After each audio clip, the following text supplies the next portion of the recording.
Le gang Shangri-La a rendu toutes les marchandises chères en Algérie, à l'exception de la vie des citoyens à très bon marché.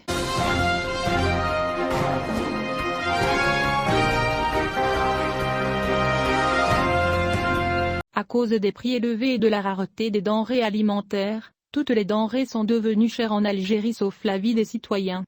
La mort n'est plus un choc pour l'Algérien. Le choc de l'Algérien aujourd'hui est de trouver une sorte de nourriture disponible sur les marchés comme les pommes de terre, l'huile, le lait, la farine ou la viande sous toutes ses formes rouges et blanches. En Algérie, on se réveille et on dort aux nouvelles des gens qui nous ont quittés, tués, écrasés ou noyés, et même là sont ceux qui meurent à cause de la surpopulation dans les files d'attente de nourriture. Tout est tué dans notre pays. L'observateur des massacres routiers dont notre pays est témoin cède à plusieurs questions dont la première est pourquoi la vie des Algériens est devenue si bon marché ? Et pourquoi le droit à la vie est-il devenu pour beaucoup d'entre eux des mots dénués de sens? Et ce qui est pire, c'est que tout le monde attache des erreurs humaines à la condamnation du destin et du destin sans responsabilité ni surveillance.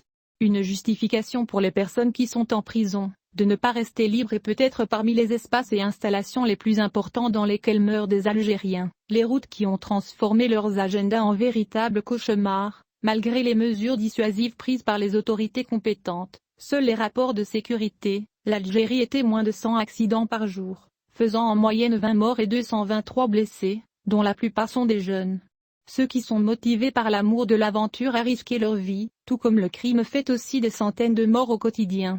Et souvent la perte d'une personne, soit massacrée ou poignardée avec un couteau. Le langage de la violence a éclipsé le comportement des citoyens en raison de la croissance démographique que le propriétaire de la communauté et les conditions n'ont pas été créées pour lui en raison du chômage et du manque de logement, ce qui l'a poussé à rechercher en permanence comment répondre à ses motivations biologiques, selon les spécialistes en sociologie et en psychologie, sachant que les chiffres indiquent que 42 délits sont commis toutes les heures, soit en moyenne 1000 délits par jour. Et tout cela nous a fait nous demander pourquoi les généraux rendaient-ils tout cher en Algérie sauf la vie du citoyen?